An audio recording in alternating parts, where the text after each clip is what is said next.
वीर कुंवर सिंह जी की धरती आरा से चिराग पासवान इस बात को ऐलान करके बताते हैं कि बिहार से नहीं, बिहारियों के लिए चुनाव लड़ूंगा। लोग ताली बजाते हैं, खुश हो जाते हैं, लेकिन जो ताली बजाने वाली जनता हाजीपुर की चिराग पासवान को सांसद बनाती है, जो बिहार की जनता पूरे 100% स्ट्राइक रेट से चिराग पासवान को इतना बड़ा बना देती है कि वो केंद्र में केंद्रीय मंत्री बन जाते हैं। वो मंत्री जी बिहार के लिए क्या क्या काम किए हैं, आइए वो देखते हैं।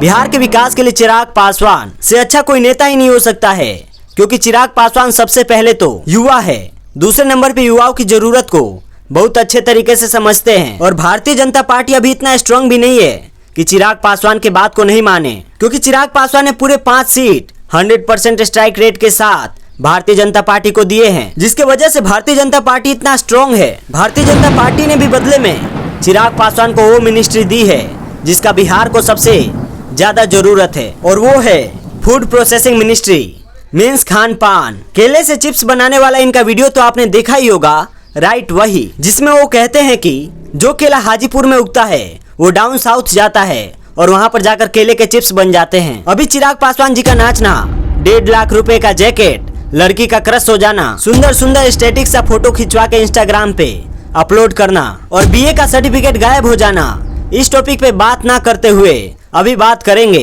बिहार के मैटर पे। और बिहार का मैटर सबसे इम्पोर्टेंट है, क्योंकि बिहार से आने वाले चिराग पासवान जो हाजीपुर के सांसद होते हुए कैबिनेट में मिनिस्ट्री संभाल रहे हैं, फूड प्रोसेसिंग मिनिस्ट्री, और उसमें क्या क्या काम किए, उसमें नंबर 1 काम क्या किए हैं वो हम आपको दिखाते हैं। पेपर में बड़ा सुनहरा लाइन छपता है जिसमें साफ लिखा रहता है, अब बिहार की सब्जी जो है वो विदेश तक जाएगी। विदेश के लोग बिहार के सब्जी के दीवाने हो रहे हैं, और यह केवल इस वजह से हो पाता है क्योंकि बिहार के किसान बहुत अच्छे तरीके से, ईमानदारी से सब्जी का उत्पादन करते हैं, और वो सब्जी बहुत ज्यादा पौष्टिक होता है। इसलिए देश विदेश के लोग बिहार के सब्जी के दीवाने हो गए हैं।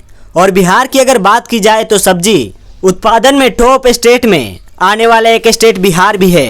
इस चीज को लेके इस बड़े फैसले को लिया जाता है कि अब देश विदेश में बिहार से सब्जी भेजा जाएगा। और आपको लग रहा होगा चलो बिहार के किसान के लिए कुछ तो अच्छा खबर आया। हाँ, ये गुड न्यूज तो है, लेकिन बिहार के किसानों के लिए बिल्कुल नहीं है, क्योंकि बिहार में वो फैसिलिटी ही नहीं है, वो इंफ्रास्ट्रक्चर ही नहीं है कि बिहार से सीधे विदेश में सब्जी को एक्सपोर्ट कर दिया जाए। अब होता यह है, दिल्ली से, कोलकाता से, गुजरात से, तमिलनाडु जैसे जगहों से कुछ लोग आते हैं, बिहार के सब्जी को औने पौने दामों में खरीद कर वो अपने पास लेके जाते हैं, और सरकार द्वारा बनाए गए व्यवस्था का इस्तेमाल करके उस सब्जी पे अपने मोटा मुनाफा सेट करके अपना प्राइस टैग लगा के उस सब्जी को विदेश में बेच देते हैं और मोटा पैसा कमाते हैं। और बिहार के लोग खेत में जाके रील बनाते हैं और कुछ इस तरीके से गाना गाते हैं। अगर यह बात आपको समझ में नहीं आया तो आपको रियल लाइफ एग्जाम्पल के साथ एकदम आसान शब्दों में समझाते हैं, तब आपको समझ में आ जाएगा। पूरे हिंदुस्तान में नहीं, पूरे दुनिया में 90% मखाना अगर कहीं होता है तो वो बिहार में होता है, और वो बिहार में मिलने वाले मखाने को सुपर फूड कहा जाता है दुनिया में। दुनिया में इसका बहुत ज़्यादा डिमांड है। और ये 90% कहाँ होता है, दोबारा सुनिए, 90% पूरा दुनिया का मखाना जो है वह बिहार में होता है। लेकिन बिहार में यह कितने में बिकता है, 300 से लेकर क्वालिटी के हिसाब से 500 तक। अब बाहर के लोग आते हैं, इस मखाना को खरीदते हैं और फिर अपने पास ले जाके इसको पैक वेक करके, इसको प्रोसेस करके, जानते हैं कितना में बेचते हैं, 4000 से भी ज़्यादा में बेचते हैं। और यह हम हवाई बात नहीं कर रहे हैं, आपके मोबाइल स्क्रीन पर भी दिख रहा होगा इस समय। इस डिब्बे का कीमत देख लो, यह मॉल में 4000 किलो तक बिक रहा है। दोस्त, अब जो बताने जा रहे हैं उसको अपना आँख और कान खोल के बहुत ध्यान से समझने की कोशिश करो। बिहार के किसान जो सब्जी उपजाते हैं, जो सब्जी विदेश जाता है, उसका उचित मूल्य मिले, या फिर जो मखाना 90% बिहार में होता है, जो 4000 रुपये किलो से भी ज़्यादा बिकता है, उसका उचित मूल्य जो है वो बिहार के किसान जो एक्चुअली में उसके मालिक है, जो स्वामित्व रखते हैं, उनको मिले। इसकी जिम्मेदारी सरकार की होती है, और सरकार जो प्रधानमंत्री होते हैं उसमें भी बिहार के लोग वोट देते हैं। और जो फूड प्रोसेसिंग मिनिस्टर होता है उस पर हम लोग दबाव डालते हैं कि हमारे बिहार के लिए कीजिए, क्योंकि हमारे पास मखाना है, हमारी सब्जी बिहार से विदेश जा रही है, तो फिर हमारे लिए क्यों नहीं कीजिएगा। अगर आंध्र प्रदेश का, तमिलनाडु का, गुजरात का भी फूड प्रोसेसिंग मिनिस्टर होता तो, और हम उनसे ये डिमांड करते, और यह चीज़ सुन के वो बिहार पे इन्वेस्टमेंट करता और बिहार को बढ़ाने की कोशिश करता। लेकिन इस बात को आप कल्पना कीजिए कि जो चिराग पासवान बिहार के हैं, हाजीपुर के हैं, जो फूड प्रोसेसिंग मिनिस्टर है, जो इन सारे कामों को आराम से कर सकता है और बिहार के किसानों के लिए फूड प्रोसेसिंग यूनिट लगवा सकते थे, जो बड़ा बड़ा कोल्ड स्टोरेज खुलवा सकते थे, जो नेशनल हाईवे एक्सप्रेसवे को बाहर जोड़ सकते थे ताकि किसानों को फायदा हो सके, वो बिहार के फूड प्रोसेसिंग मिनिस्टर पता नहीं क्या कर रहे हैं। वो एक काम बिहार के लिए नहीं करते हैं और बात जब भाषण देने के आए तो ऐसा भाषण देंगे कि आपको लगेगा कि बस इनको वोट दिए और विकास तो अपने आप हो जाएगा। चाहे आप आलू से सोना निकालने वाले नेताजी को देख लीजिए, चाहे आप केला से चिप्स बनाने वाले नेताजी को देख लीजिए, अब किसी के पास कितना भी कम IQ होगा वो इस बात को तो जरूर समझेगा कि चिराग पासवान की वजह से बिहार के सब्जी का डिमांड नहीं बढ़ गया है, या फिर चिराग पासवान की वजह से बिहार में मखाना का प्रोडक्शन इस तरीके से नहीं बढ़ गया है जिसको सुपर फूड कहा जा रहा है। ये बिहार के किसान हैं जो अपने खून पसीना से खेत को सींच के इस तरीके से सुपर फूड उपजा देते हैं जो देश विदेश में भी डिमांड में बढ़ जाता है।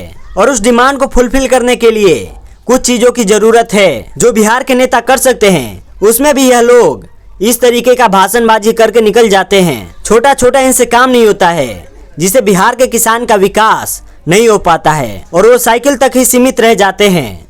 बिहार फर्स्ट बिहारी फर्स्ट कहने वाले चिराग पासवान अगर यहाँ पे बिहार से थोड़ा सा भी प्रेम करते रहते तो अपने मिनिस्ट्री से वो मात्र एक भी मेगा फूड पार्क तो आराम से दे सकते थे। जितने लोगों को मेगा फूड पार्क के बारे में नहीं पता है उनको एकदम आसान भाषा में बताते हैं। आप बिहार में रहते हैं तो आपको बिहार वाले भाषा में ही बताते हैं। देखो, कोई भी मेगा फूड पार्क बनता है तो उसमें जरूरत होता है पूरे 600 बीघा जमीन का और यह कुछ इस तरीके से दिखता है। यह बड़ा इंडस्ट्रियल टाइप दिखता है लेकिन इसका नाम है मेगा फूड पार्क। इसमें होता क्या है वो हम आपको बताते हैं। बिहार के किसान अगर गोभी, धान, आम, लीची, जितना भी हमारे बिहार में फल, सब्जी, अनाज होता है उसको यह फूड पार्क वाले लोग एकदम अच्छे दाम पे ले लेते हैं। इसको प्रोसेस करके यह अच्छा चीज बना लेते हैं जिससे यह सालों तक खराब नहीं होता है और उसको मोटा मुनाफा में बेचते हैं जिससे किसान को भी फायदा होता है, फूड प्रोसेसिंग वाले को भी फायदा होता है, सरकार को भी फायदा होता है और एक किसान इतना संपन्न बन जाता है कि उसको ना मजदूर बनने की जरूरत पड़ती है ना सरकारी नौकरी का लालसा रहता है। वो किसानी करके ही बहुत अच्छे तरीके से कमा सकता है। लेकिन एक भी फूड पार्क चिराग पासवान ने बिहार को नहीं दिया है। लेकिन आप इस बात को जान के हैरान हो जाएंगे, यही चिराग पासवान की मिनिस्ट्री जिसके ये एकलौते मिनिस्टर है, दूसरे किसी को ना साइन करना है ना अप्रूव करना है, वो मिनिस्ट्री रखने वाले चिराग पासवान जानते हैं कहाँ कहाँ कितने मेगा फूड पार्क दिए हैं।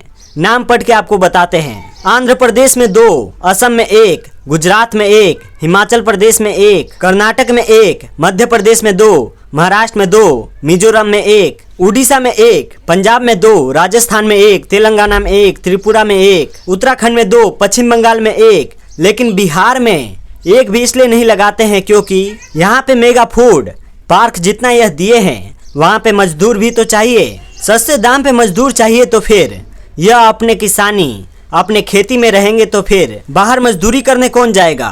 फिर बिहार के लोगों का काम कैसे चलेगा? तो फिर चिराग पासवान जी आप बताइए, फिर ऐसे कैसे चलेगा बिहार फर्स्ट बिहारी फर्स्ट का नारा? अब जब इतने सारे बात को जितने सारे बिहार के लोग समझ चुके हैं, उनका सीधा सवाल चिराग पासवान से है कि जब आप इतने मजबूत स्थिति में बिहार के राजनीति में हैं, केंद्र के कैबिनेट मिनिस्ट्री में हैं, और जब आप वहां पे होने के बाद जब बिहार के लिए आप अच्छा नहीं सोचोगे, एक भी अच्छा काम बिहार के लिए नहीं कर पा रहे हो, जब आप एक भी मेगा फूड पार्क बनेगा भविष्य में इसका भी आश्वासन नहीं दे पा रहे हैं, तो फिर आप इस तरीके से आके कहना कि मैं बिहार में नहीं बिहार के लिए चुनाव लड़ रहा हूँ, यह कहना कहाँ तक सही है?